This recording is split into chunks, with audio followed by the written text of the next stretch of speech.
Hi, I'm Sandy. Pathway's mission is to help homeless Hoosiers impacted by addiction and mental illness to become clean and sober, stable, self-sufficient, and permanently housed. Indianapolis has dozens of recovery programs, but Pathway is unique. You never need money to get in the door, and we're not going to push you to get a job before you're able to keep that job. We understand that addiction and mental illness must be addressed together. We also are the only program in Indianapolis that provides 3 levels of substance-free community living for all graduates of all Indianapolis recovery programs. And did you know that Pathways programs were created by transforming vacant, rundown properties into newly renovated, safe, affordable, drug and alcohol-free housing? This transforms communities and saves lives. We give individuals a family-oriented, safe environment to focus on recovery, while teaching them life skills that they never learned through years of active addiction. We also connect them to valuable community resources that they can't navigate on their own. And because all of our staff are in recovery, we know the stigma and the barriers that come with early sobriety. We remove those barriers and we lessen the stigma. Pathway changed my life from behind the desk. I was blessed to find recovery in my early 20s. I never dreamed that I'd be given an opportunity to be part of an organization that saves lives, exactly like someone saved mine. I'm forever changed by my involvement with Pathway. And I'm so grateful that those who helped us grow from a single 22-bed program to 6 programs housing over 100 individuals and families. Here's a glimpse into one of the lives impacted by Pathway.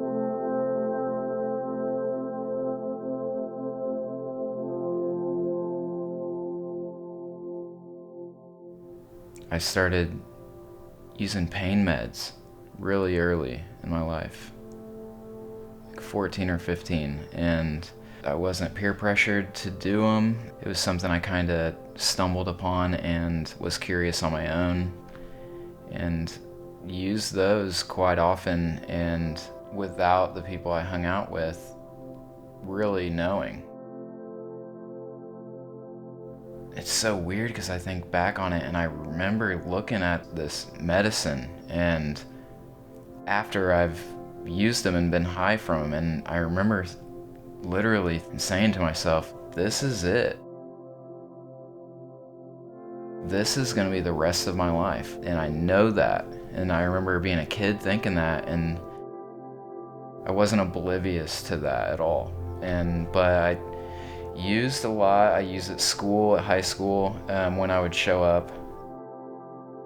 I would skip school with some other using buddies, and I remember we would drive around in nice neighborhoods during the day while everybody's at work, and we would knock on the door, find out if the people were home. If no one came to the door, we would go around back and we would kick in the doors. Like, we would rear back and mule kick the doors in, and we would run through the house and try to find anything of value. I broke into a house in the neighborhood. I knew someone that lived there, and I knew they had a lot of medicine, and I got busted red-handed in the house, stealing hundreds and hundreds of this specific pill, and went to boys' school for, I think it was 9 months. Came back from that, nothing changed. I think the very first day I got drunk, and I'm 17. It's crazy. I didn't know where I was heading, I didn't know a better way. I didn't like the idea of not being high. And it's sad thinking of that, being that young, and already I'm 2 years, 3 years into freaking a drug addiction. And right after I got out of boys' school is when I first overdosed. We were at home one day, and I'm actually hanging out in his room. We were watching TV. I was unaware that he was on any drugs. He was on the phone and he started nodding off. I went out to get a drink and I opened his door again and I see him sitting up and he's purple from head to toe and he's throwing up in his mouth. His lips are purple and his fingers are purple. I couldn't do anything but yell for help. He lays down and I yell for help, and my dad comes in and flips him over and is beating his back to try to get him to spit out whatever is clogging his airway. And then the paramedics come and luckily we're able to pull him back, and we spent the next, I don't know, probably 6-7 hours in the hospital.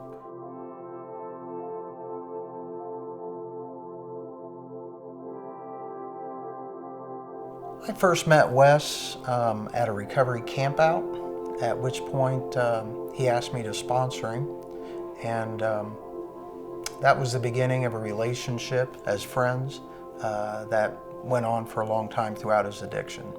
And then at one point he called me. He was in the hospital, and he had, from shooting dope, had gotten an abscess on his arm and had to have surgery to have it removed. It was ugly.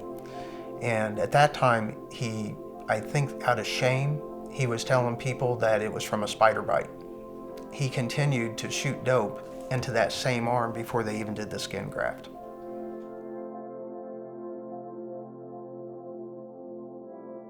You know, I was using every day, and I was using even while it was still swollen, but I didn't want to tell anybody that, hey, I messed up my arm from shooting up. And so I left it for a couple days, and then I started getting a fever, a temperature, and I remember then I was like, I probably need to call somebody, and I called my friend, and he took me to the hospital immediately, and I told him, and I was honest with him. I said, I used drugs intravenously, and they knew immediately what was going on. They rushed me to emergency surgery. I had an abscess on my arm right here. It was a huge knot, but you couldn't see it because my arm was so swollen.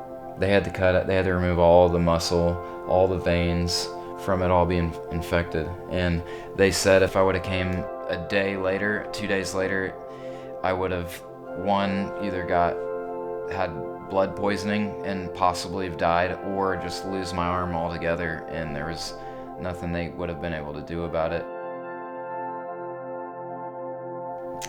That was my reality. It didn't cross my mind that I was almost dead. I was in the hospital because of what I'm doing right now. It never crossed my mind. Literally the only thing that I was thinking of is, I don't want to feel what I'm feeling right now.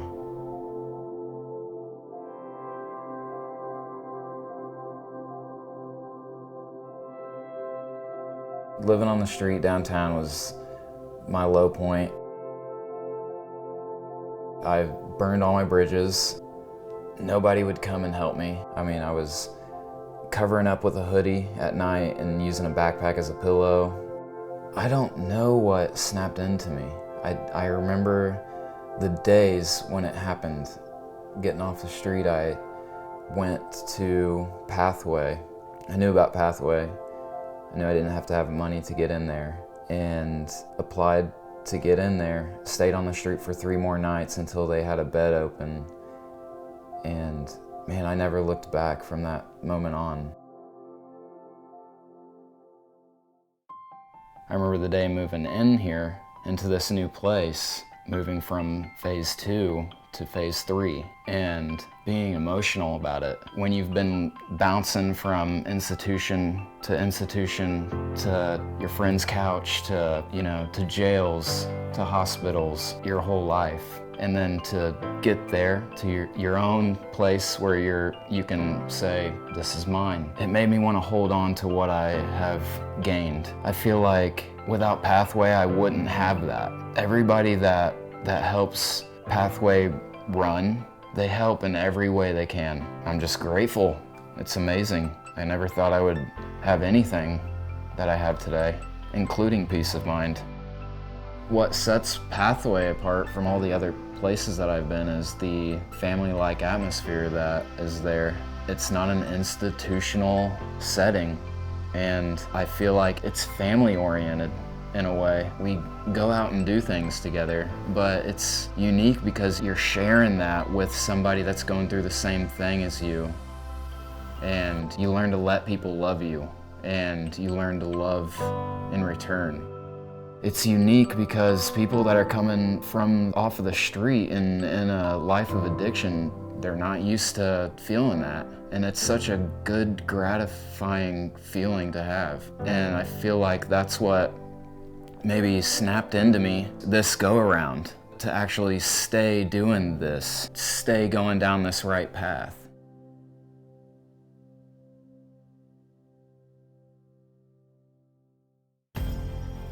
So as you just saw, Pathway to Recovery is a very special place. It's an organization that reaffirms a lesson I learned a long time ago, and that lesson is that life is a team sport. We need each other to get through it successfully, but sometimes people stumble, sometimes they fall, sometimes they lose their team, and they need that helping hand, that guidance to get back on the path to success. And that's where Pathway steps in. We are that family, we are that team. We quite literally get you back on the pathway to recovery. But Pathway can't do it alone. Just like the individuals we serve, we need a strong team too. We need your support. I used to think that it wasn't every day that you could change someone's life. And then I got involved with Pathway and I started supporting their cause. And I realized I couldn't have been more wrong. Every day I have the opportunity to change someone's life, and so do you. And that opportunity comes through supporting Pathway to Recovery. So please, join our team. We want you and we need you. Together, we can change individual lives, families, communities, and the world in which we live.